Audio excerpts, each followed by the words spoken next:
일본에 이 가가와 도요히코라는 이 사람이 있습니다. 이분은 메이지 학원과 고베 신학교를 졸업하고 미국 프린스턴에서 신학과 또 생물학을 전공한 후에 기국가에서 이 가난한 사람들과 함께 살면서 전도와 사회사업 또 농민운동에 헌신한 이 사람이었습니다. 이 사람은 젊었을 때 이 폐결핵으로 이 사형 선고를 받았습니다. 사형 선고를 받아 죽는 날을 기다리고 있는데 교회에서 찾아와 또 고별 예배까지 드리고 갔습니다. 이제 살 날이 얼마 남지 않았다는 것이죠. 그날 밤 그는 밤새 목숨을 끊고 자기가 죽을 생각을 하다가 그가 생각을 바꾸어서 아주 가난한 사람들이 모여 사는 달동네로 찾아가게 됩니다. 그런 생각하기를 만약 예수님께서 나와 같은 경우라면 과연 어떻게 하실까? 그리고 주님이라면 아마 목숨을 끊는 것이 아니라 아마 섬길 자를 찾아 섬기며 살았을 거다라는 그런 결론을 내리게 됩니다. 그리고 그는 가난한 동네에 들어가서 빗자루 걸레를 들고 다니면서 청소하고 어린아이들을 돌보았는데 그런 삶을 70년 이상 살게 됩니다. 예수님의 섬김의 삶으로 실천을 했던 사람이죠. 즉 금방 죽을 것 같았지만 그의 인생은 주님을 위해 귀하게 쓰임받다가 하늘나라로 가는 사람이 됩니다. 주님 마태복음 20장 28절에서 인자가 온 것은 섬김을 받으려 함이 아니라 도리어 섬기려 하고 자기 목숨을 많은 사람의 대속물로 주려 함이다라고 말씀을 합니다. 여러분, 주님이 이 땅에 오신 이유는 섬김을 받기 위해 오신 것이 아닙니다. 주님이 이 땅에 오신 이유는 섬기기 위해 오셨다는 것이죠. 그런데 그 섬김은 누군가를 높여주고 누군가가 부족할 때 누군가를 채워주고 그런 섬김이 아닙니다. 주님의 섬김은 죽으심입니다. 사실 주님은 섬김을 받으시기에 합당하신 분이죠. 이 땅에 오시지 않았다면 하나님 우편에서 주님은 섬김을 받으셨을 겁니다. 그런데 주님은 그 모든 것을 다 포기하고 이 땅에 오셔서 이 땅에서도 섬김을 받는 게 아니라 도리어 이 땅에서도 많은 사람들을 섬겨주셨습니다. 이 섬김은 디아코니아라고 하는데 이 단어의 의미는 시중 드는 것, 섬기는 일을 의미합니다. 즉 종이 주인을 섬기는 것을 의미하죠. 동등한 입장에서 내가 누군가를 섬겨주고 누군가를 해주는 게 아니라 마치 종의 입장에서 종과 같이 되어서, 즉 하나님께서 종이 되어서 누군가를 섬겨주는 그 섬김의 모습입니다. 이 말은 예수 그리스도와 교회를 위해 자신을 바치는 것, 그리고 자기 자신을 포기하는 생활, 헌신 등의 의미로 쓰이는 단어입니다. 신학자인 칼바르트는 섬김의 삶이라는 것은 자기의 목적이나 계획이 있음에도 불구하고 교회의 필요와 의도와 지시에 따라서 행동하는 의지와 수고, 행동이다라고 이렇게 정의를 합니다. 누구든지 사람은 시간과 몸과 재물을 가지고 있습니다. 같은 시간과 몸과 재물을 가지고 어떤 사람은 자신의 쾌락을 위해 사용하는 사람이 있고 어떤 사람은 자신을 위해서만 사용하는 사람이 있고 어떤 사람은 하나님의 뜻과 사랑을 드러내기 위해서 사용하는 사람이 있습니다. 오늘 본문을 보면 주님께서 제자들의 발을 씻어주십니다. 이 칼바르트의 말처럼 섬김이라는 것은 의지와 수고와 행동이라고 합니다. 즉 내가 무언가를 하기 위해서 의지를 가지고 수고를 하고 행동으로 옮기는 게 섬김이라는 것이죠. 그런데 주님은 마치 칼바르트의 말처럼 예수님은 우리에게 이 섬김에 대한 분명한 메시지를 전해줍니다. 주님이 말로만 할 수도 있죠. 섬겨라 라고 할 수 있지만 주님이 친히 섬김의 본을 보이시면서 우리에게 말씀하시는 게 있습니다. 오늘은 우리도 본문을 통해 섬김에 대해서 우리가 함께 배워가는 그런 시간이 되기를 소망합니다. 첫째는 우리도 주님을 따라 섬겨야 합니다. 본문을 보면 마땅히 섬겨야 할 사람은 바로 제자들이죠. 제자들이 주님을 섬겨야 합니다. 당시 유대인의 관습으로 보면 외출했다 들어오면 아랫사람이 윗사람을 위해 봉사하는 것이 당연한 일이었습니다. 그러니 발을 씻어준다면 당연히 제자들이 주님의 발을 씻겨드려야 합니다. 그런데 주님이 제자들의 발을 대신 씻어주죠. 그래서 베드로가 어찌 선생님이 제자들의 발을 씻어줄 수 있냐라고 베드로가 그렇게 말을 하는 것입니다. 그러자 주님께서 이렇게 말씀합니다. 14절 15절 우리 함께 봅니다. 내가 주와 또는 선생이 되어 너희 발을 씻었으니 너희도 서로 발을 씻어주는 것이 옳으니라. 내가 너희에게 행한 것 같이 너희도 행하게 하려 하여 본을 보였노라. 아멘. 서로 발을 씻어주는 것이 옳은데, 그리고 정말 좋은 일인데 내가 본을 먼저 보였으니 너희도 잘 보고 서로 행하라라는 겁니다. 어떤 분은 일주일 동안 피곤하게 일하다가 교회 왔더니 또 일을 시키느냐라고 합니다. 그런데 이렇게 말하는 사람은 여러분 잘못 알고 있는 겁니다. 여러분, 봉사와 섬김은 여러분 절대로 일이 아닙니다. 만약 봉사와 섬김이 일이라고 생각한다면 여러분 그 일은 그만두어야 합니다. 일주일간 세상에서 정말 뼈 빠지게 일하고 힘들게 일하고 왔다가 교회까지 와서 그렇게 일할 필요는 없습니다. 세상에서나 일한 만큼 돈을 주지만 교회에서 열심히 일하고 봉사한다고 해서 교회에서 돈을 주지도 않습니다. 그러니 그런 생각을 가지고 우리가 헌신하고 봉사한다면 여러분 할 필요가 없습니다. 이 목사는 교회에서 사례를 봤습니다. 교회를 돌보고 설교하는 일을 만약에 목사가 일이라고 생각한다면 그런 목사는 그 일을 그만둬야 합니다. 설교는 여러분 일이 아닙니다. 설교도 섬김이죠. 설교도 말씀으로 성도들을 섬기는 게 바로 이게 설교입니다. 그런데 목사나 우리가 이런 생각을 가지지 못하고 일이라고 생각한다면 이거는 생각 자체가 우리가 잘못된 겁니다. 이런 생각으로 봉사하고 헌신한다면 여러분 피곤하기만 하고 기쁨이 있을 수가 없습니다. 여러분 봉사와 섬김은 사랑입니다. 그래서 봉사와 섬김에는 기쁨이 있는 것이죠. 이걸 놓치면 우리는 절대로 안 됩니다. 오늘 주님이 제자들의 발을 씻겨주었는데 주님이 제자들의 발을 씻기면서 주님이 일이라고 생각했을까요? 아니면 내가 자존심 상한다. 내가 제자들의 발을 씻기다니 내 자존심 상한다라고 생각했을까요? 주님이 억지로 하셨을까요? 아닙니다. 주님은 그런 마음으로 하신 게 아니죠. 주님은 아마 즐거움으로 하셨을 겁니다. 그리고 기쁨으로 하셨겠죠. 제자들을 사랑하는 마음으로 했을 겁니다. 그러니 주님은 자존심이 상할 일도 없습니다. 억지로 하는 것도 아니죠. 이 일을 행하는데 세상 사람들은 그 모습을 보고 어떻게 스승이 제자의 발을 씻어줄 수 있느냐, 제자들 너희가 해야지라고 하겠지만 주님은 기쁨으로, 감사함으로, 즐거움으로, 사랑하는 마음으로 그 일을 했다라는 것이죠. 주님이 세상에 오신 모습도 그렇습니다. 주님은 세상에 오실 때 자원하여 오시고 사랑하는 마음으로 오셨습니다. 우리가 잘 아는 요한복음 3장 16절입니다. 우리 함께 보겠습니다. 하나님이 세상을 이처럼 사랑하사 독생자를 주셨으니 이는 그를 믿는 자마다 멸망하지 않고 영생을 얻게 하려 하심이라. 아멘. 하나님의 사랑으로 예수님이 이 땅에 오신 겁니다. 하나님이 사람을 억지로 사랑한 게 아닙니다. 만약에 하나님이 사람들을 억지로 사랑했다면 아들을 주실 이유가 없습니다. 그 정도까지만 하면 되죠. 율법도 주고 성경도 주고 그 정도 제사 드리면 내가 용서해 주겠다. 그 정도까지만 하면 될 겁니다. 그런데 하나님은 우리를 너무 사랑했기 때문에 그 아들 독생자를 주시지 않을 수 없었던 것이죠. 그래서 하나님은 정말 우리를 사랑합니다. 하나님은 아들을 내어놓는, 즉 생명을 내어놓는 일을 우리 하나님은 사랑으로 하신 것이죠. 그리고 그 사랑으로 제자들을 섬기고 또 우리를 섬기셨습니다. 그리고 너희도 그렇게 하라라는 것이죠. 내가 이렇게 본을 보여줬으니 너희도 서로 그렇게 하라는 겁니다. 요한복음 14장 21절에는 나의 계명을 지키는 자라야 나를 사랑하는 자다라고 합니다. 그렇게 해야 우리가 주님의 제자라는 것이죠.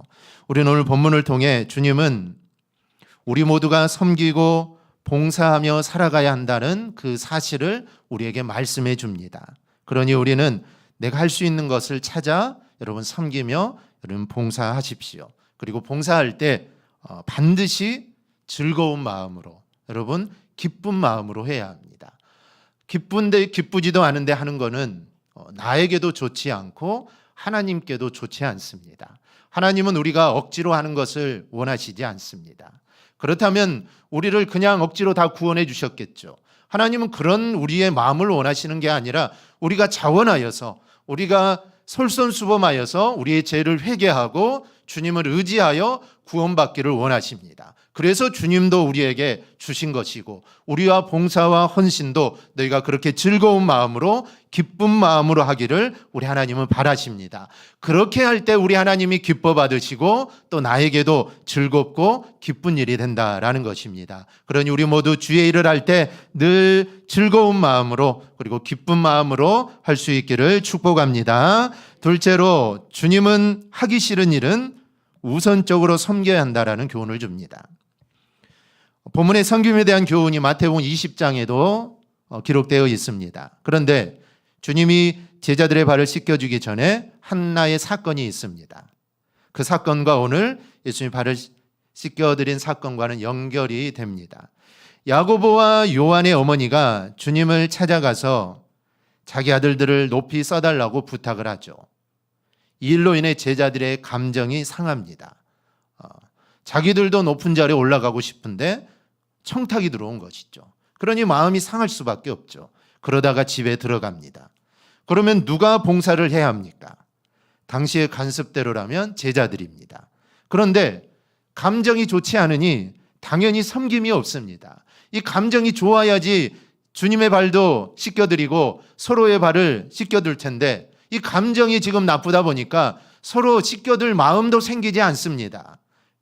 이때 주님이 제자들의 발을 씻기시면서 섬김에 대한 교훈을 주십니다. 발을 씻기는 것은 당시로 보면 종들이 하는 일이죠. 성경을 보면 어떤 특정한 사람이 주님의 발을 씻기는 장면이 몇 번 나오는데, 그중 한 장면이 누가복음 7장입니다. 한 바리새인이 예수님을 초청하여 식사를 대접하는데, 그 동네에서 모두 다 알만한 죄를 지은 한 여인이 예수님의 발 곁에 서서 울면서 눈물로 예수님의 발을 적십니다. 그리고 자기 머리카락으로 예수님의 발을 닦으면서 거기에 입을 맞추며 향유를 붓습니다. 그러자 사람들이 이 여인을 나무라죠. 이때 주님이 이렇게 말씀합니다. 그 여자를 돌아보시며 시몬에게 이르시되, 이 여자를 보느냐? 내가 내 집에 들어올 때 너는 내게 발 씻을 물도 주지 아니하였으되 이 여자는 눈물로 내 발을 적시고 그 머리털로 닦았으며 너는 내게 입 맞추지 아니하였으되 그는 내게 들어올 때로부터 내 발에 입 맞추기를 그치지 아니하였으며 너는 내 머리에 감람유도 붓지 아니하였으되 그는 향유를 내 발에 부었느니라. 이 바리새인은 예수님을 손님으로 대접한 것이 아닙니다. 당시 관습에 의하면 손님이 자기 집을 방문하면 물을 주어서 손과 발을 씻게 해주어야 합니다. 그런데 이 사람은 물을 주지 않았습니다. 예수님은 손님이 아니라는 것이죠. 조금 더 대접이 후하면 종들이 손님의 발을 씻어줍니다. 그런데 이 바리새인은 씻을 물도 주지 않고 종들을 지켜서 예수님의 발도 씻겨드리지 않습니다. 식사 대접은 하지만 그런 일까지는 나는 못하겠다는 것이죠. 바리새인이니까 나는 그렇게 할 수 없다라는 겁니다. 이 바리새인처럼 우리도 무언가 섬기고 여러분 봉사하려고 하면 우리가 마음에 선을 그어 놓습니다. 내가 이것까지는 하지만 그 이상은 안 된다는 것이죠. 내가 여기까지는 봉사하고 여기까지는 섬기겠지만 그 이상은 나는 못한다라는 겁니다. 그런데 더 이상 못하는 것은 대부분 남들이 싫어하는 일들입니다. 남들이 싫어하니까 나도 못한다는 것이죠. 그러나 우리는 그것을 여러분 넘어서야 합니다. 누가 남을 위해 희생하려고 하겠습니까? 모두 다 안 하려고 합니다. 그러나 주님은 하십니다. 어느 누가 다른 사람을 위해 죽겠습니까? 가족이나 자녀면 몰라도 그래도 이게 쉬운 일이 아닙니다. 그런데 주님은 그것도 하십니다. 십자가를 지시고 죗값을 대신 지불하셨다고 말씀하시면서 주님은 십자가에서 죽으셨습니다. 모두 다 하기 싫어하는 것이죠. 죽는 걸 누가 좋아하겠습니까? 그런데 주님은 모든 사람이 하기 싫어하는 그것을 하셨다는 것이죠. 이 갈라디아서 5장 24절을 보면 그리스도 예수의 사람들은 육체와 함께 그 정욕과 탐심을 십자가에 못 박았느니라 라고 말씀을 합니다. 주님이 자신의 육체를 십자가에 못 박았듯이 우리 또한 정욕과 탐심을 십자가에 못 박은 자들입니다. 그래서 우리는 이제는 나는 죽고 예수로 사는 사람들이 바로 저와 여러분입니다. 아직 내 안에 내가 죽지 않고 살아있다면, 내 욕심이나 내 정욕이나 내 혈기가 살아있다면 아직 그 사람은 자신을 십자가에 못 박지 못한 사람입니다. 주님은 십자가에 달리시면서 자신을 십자가에 못 박은 그 사람들을 주님은 다 용서해 주셨죠. 우리도 그래야 한다는 것이죠. 우리는 내 안에 나는 다 죽어야 하고, 그리고 우리는 새롭게 예수로 사는 사람입니다. 그런데 나는 여전히 마음에 선을 그어놓고 삽니다. 그런데 주님은 남들이 하기 싫어하는 일들을 앞장서서 하셨습니다. 이 본문에서도 종이나 하는 일을 우리 주님이 하신 것이죠. 그리고 종이나 하는 일을 하시고 14절 15절에서 내가 주와 또는 선생이 되어 너희 발을 씻었으니 너희도 서로 발을 씻어주는 것이 옳으니라. 내가 너희에게 행한 것 같이 너희도 행하게 하려 하여 본을 보였노라 하고 말씀을 합니다. 너희도 지금 감정이 상해 있지 않느냐? 서로가 서로에 대해서 별로 기분이 좋지 않지. 서로 내가 높은 데 앉으려고 했는데 먼저 높은 데 좀 앉혀달라고 하니 너희들 기분 나쁘지, 기분도 상하고 얼굴 보기도 싫지. 하지만 그래도 섬기는 일은 우선적으로 해야 한다라는 겁니다. 그러면서 본을 보여주셨던 것이죠. 여러분, 남들이 하기 좋아하는 일, 폼나는 일, 생색나는 일, 우리는 그런 일보다는 남들이 하기 싫어하는 일, 그리고 잘 드러나지 않는 일, 그런 일을 하는 자에게 진짜 복이 임한다는 이 사실을 우리가 잊지 않기를 바랍니다. 그러니 우리는 남들이 하기 어려워하는 일들을 여러분 우선적으로 해야 합니다. 그래야 그 섬김이 진짜 섬김이고 가치 있는 섬김입니다. 셋째는 선교에는 반드시 복이 있다라는 교훈입니다. 물론 우리가 헌신하고 봉사하고 충성하는 것이 무엇을 받기 위해서 하는 것은 아닙니다. 시편 116편 12절에서 시편 기자가 내게 주신 모든 은혜를 내가 여호와께 무엇으로 보답할까?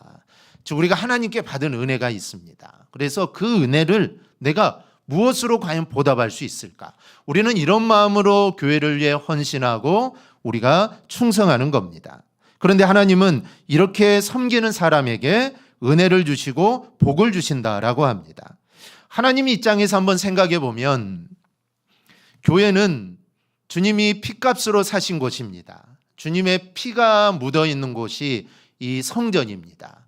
그러니 하나님의 집이죠. 여기는 하나님의 집입니다. 그런데 하나님의 집 성전을 위해서 충성하고 애쓰는 사람, 우리 하나님이 그냥 내버려 두실 일이 없죠. 남의 집이면 상관이 없겠지만 이 집은 하나님의 집이고 하나님의 주인이고, 그런데 하나님의 집을 열심히 일하고 충성하고 봉사하는데 하나님이 그 마음을 그냥 놔둘 이유가 없습니다. 내버려둘 게 없다라는 것이죠. 그래서 하나님께서 그렇게 충성하고 애쓰고 헌신하고 봉사하는 자들을 하나님 반드시 책임져 주시고 넉넉하게 하나님이 책임져 주신다는 겁니다. 예수님이 16절 17절에서 이렇게 말씀합니다. 종이 주인보다 크지 못하고 보냄을 받은 자가 보낸 자보다 크지 못하나니 너희가 이것을 알고 행하면 복이 있으리라. 분명 주인이 종보다 높습니다. 그런데 높으신 주님이 종을 섬깁니다. 이처럼 내가 섬기지 않아도 되는데 섬기는 사람에게 복이 임한다라는 것이죠. 섬기는 사람은 그 섬김에 대한 대가가 있습니다. 예를 들어서 어떤 사람이 식당 같은 곳에서 서빙을 합니다. 그러면 그 사람은 서빙에 대한 대가를 받고 하는 것이죠. 그런데 대가 없이 만약에 서빙을 하지 않아도 될 사람이 서빙을 하게 되면 복이 임한다는 겁니다. 남들이 하기 싫어하는 일, 또 내가 안 해도 되는 일, 그런 일을 하는 사람에게 하나님의 특별한 복이 임합니다. 주님은 당신과 주님의 몸인 교회를 향한 헌신과 봉사와 섬김을 우리 하나님은 분명하게 기억하십니다. 그래서 반드시 상으로 갚아주십니다. 주님 마태복음 10장 42절에서 이렇게 말씀합니다. 우리 함께 보겠습니다. 또 누구든지 제자의 이름으로 이 작은 자 중에 하나에게 냉수 한 그릇이라도 주는 자는 내가 진실로 너희에게 이르노니 그 사람이 결단코 상을 잃지 아니하리라 하시니라. 아멘. 주님을 위해서 그리고 주님의 이름으로 봉사한 것들은 주님은 절대로 잊지 않으십니다. 그런데 내가 하지 않아도 되는 일, 남들이 하기 싫어하는 일을 우선적으로 한 사람에게는 하나님의 더 큰 은혜와 복이 임합니다. 우리가 무엇을 바라고 하는 것은 아닙니다. 우리가 감사함으로 하는 것이고 우리가 또 자원해서 합니다. 상과 복은 하나님이 그런 사람에게 주시는 선물과 같은 것이죠. 주님이 그렇게 하셨습니다. 하나님 말씀에 순종했고 자원하여서 십자가를 지셨고 그리고 섬김의 본을 보여주셨습니다. 여러분, 예수 믿는 사람들은 마땅히 예수님의 영향을 받아야 합니다.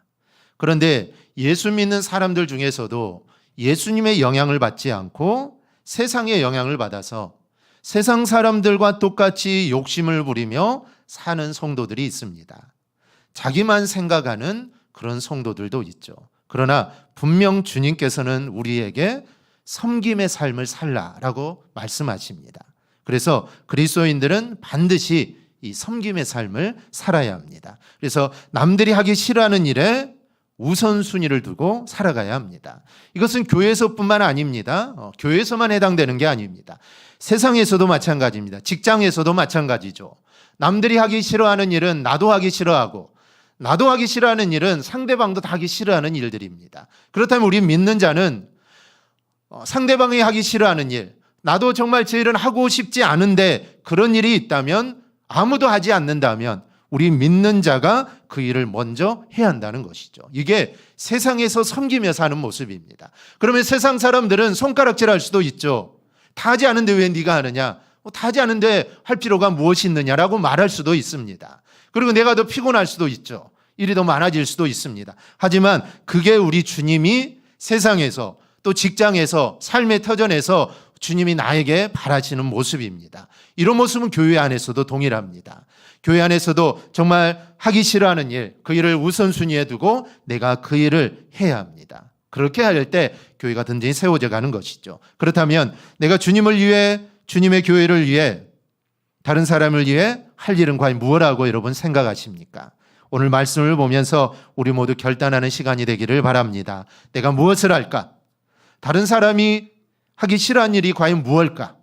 그리고 그 일을 찾아 할 수 있기를 바랍니다. 그렇게 하기 위해서는 의지가 있어야 되죠. 그리고 수고도 많이 해야 되고 또 행동도 있어야 합니다. 그런데 그렇게 살아갈 때 주님의 마음을 기쁘시게 드리는 삶이 된다라는 이 사실을 우리가 꼭 기억하고 우리 모두 하나님을, 교회를 또 성도를 섬기며 살아가는 삶이 되기를 주님의 이름으로 축원합니다. 아멘. 우리 함께 찬양하겠습니다.